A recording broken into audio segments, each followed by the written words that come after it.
حضرت زکریا علیہ السلام بھی اللہ رب العزت کے برگزیدہ نبی، حضرت یحییٰ علیہ السلام کے والد گرامی اور حضرت مریم رضی اللہ تعالی عنہا کے خالو تھے۔ آپ علیہ السلام نے حضرت مریم سلام اللہ علیہا کی کفالت و پرورش فرمائی۔ ان کے پاس بے موسمی پھلوں کی آمد دیکھ کر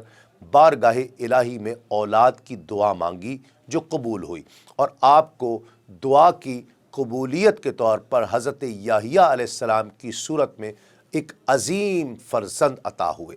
یہودیوں نے سازش کر کے آپ علیہ السلام کو شہید کروا دیا۔ قرآن مجید میں آپ علیہ السلام کا تذکرہ مختصر طور پر سورۃ الانعام میں، جبکہ تفصیلی ذکر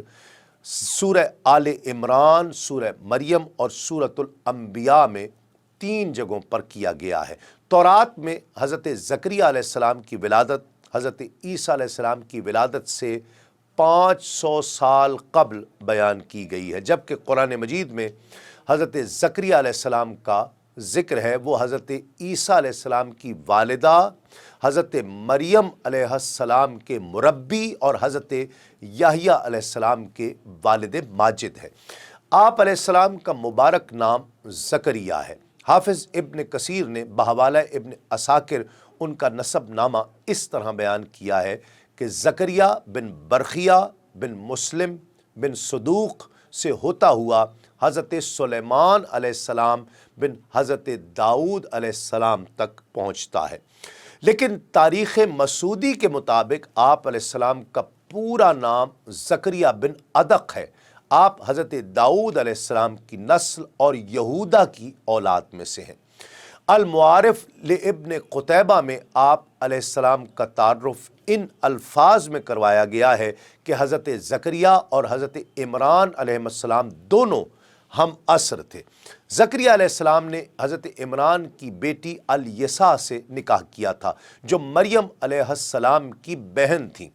مریم علیہ السلام کی ماں کا نام حنا تھا۔ اس طرح حضرت عیسیٰ علیہ السلام اور زکریا علیہ السلام دونوں خالہ زاد تھے۔ امام مسلم حضرت ابو ہریرہ رضی اللہ تعالیٰ عنہ سے روایت کرتے ہیں کہ رسول اللہ صلی اللہ علیہ وآلہ وسلم نے ارشاد فرمایا کہ حضرت زکریا علیہ السلام نجاری یعنی لکڑی سے اشیاء بنانے کا کام کیا کرتے تھے۔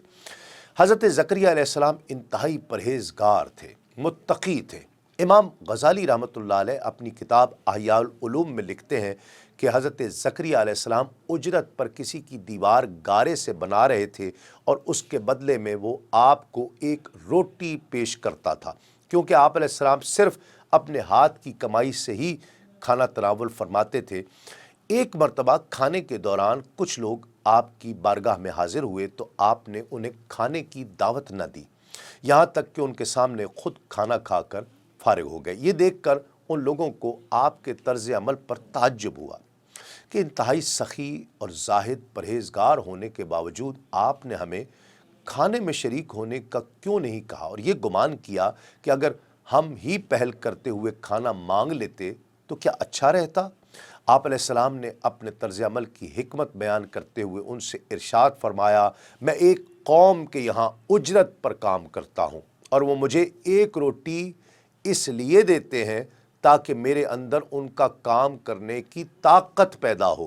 اب اگر میں تمہیں اپنے حصے کی روٹی میں سے کچھ کھلاتا ہوں تو یقیناً یہ نہ تمہیں کفایت کرتی نہ مجھے، مزید یہ کہ میرے اندر ان کا کام کرنے کی طاقت نہ رہتی۔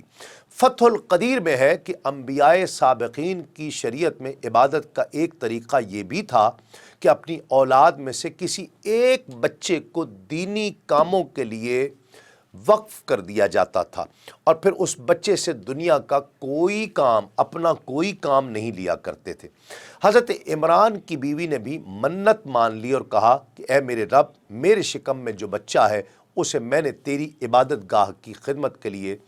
وقف کرنے کی نذر مانی ہے، تو میری طرف سے قبول فرما، یقیناً تو خوب سننے والا اور پوری طرح جاننے والا ہے۔ لیکن جب ان کے یہاں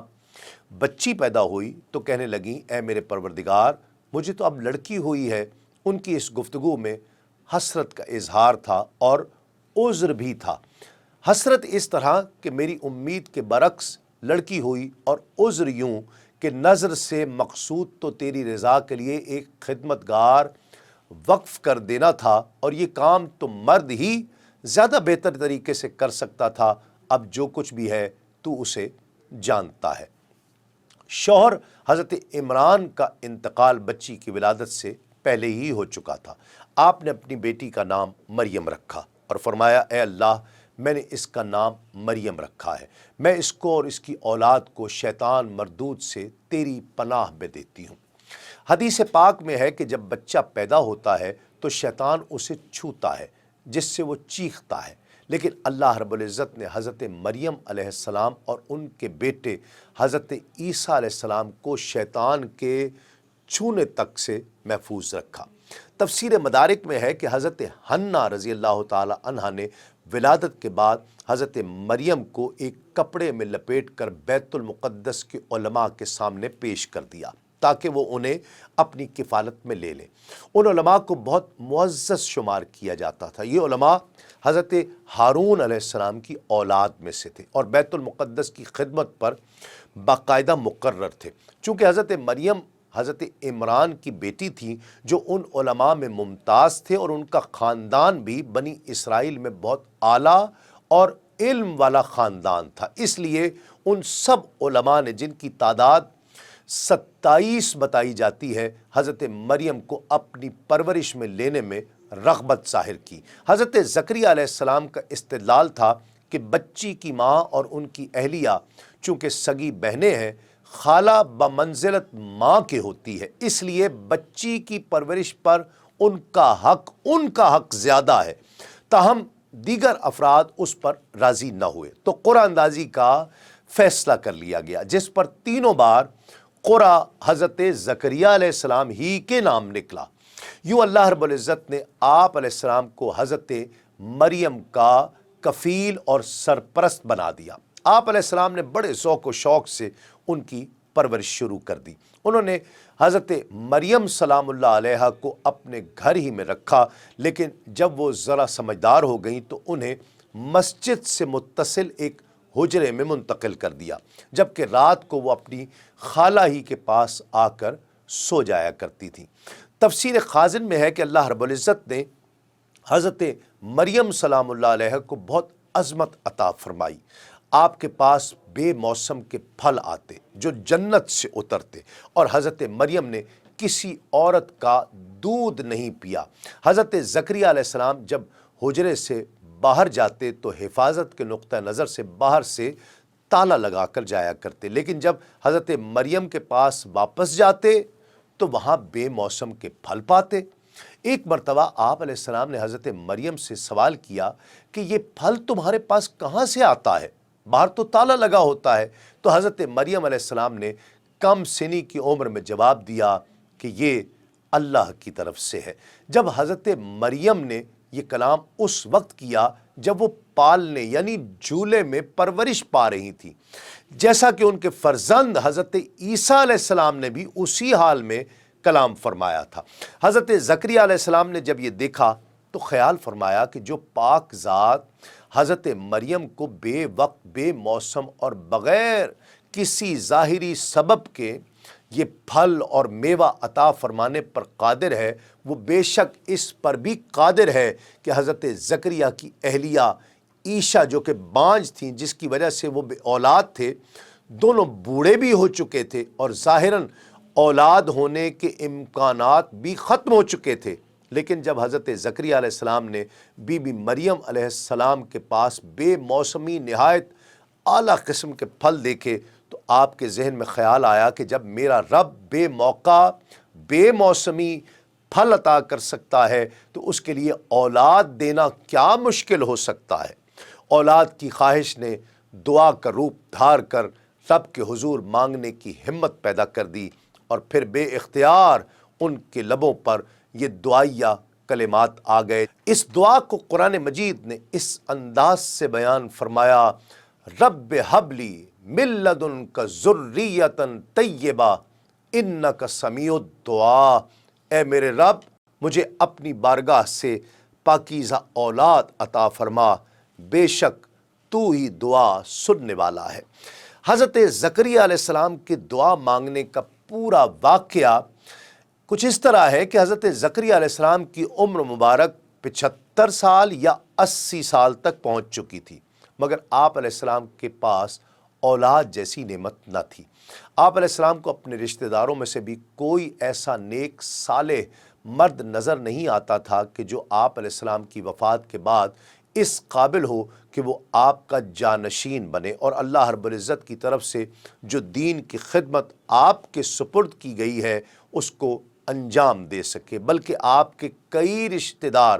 شریر تھے، فسادی تھے، اور آپ کو خوف تھا کہ کہیں میرے بعد یہ دین میں تبدیلیاں شروع نہ کر دیں۔ اسی وجہ سے آپ بہت فکر مند رہا کرتے تھے۔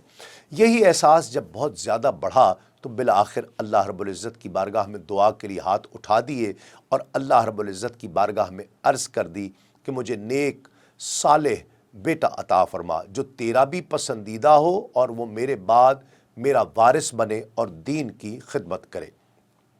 حضرت زکریا علیہ السلام نے اپنی دعا کی ابتدا اس طرح کی کہ اے میرے مولا، تو جانتا ہے کہ میں بوڑھا ہو چکا ہوں اور بڑھاپے کی کمزوری اس انتہا کو پہنچ چکی ہے کہ سب سے مضبوط عضو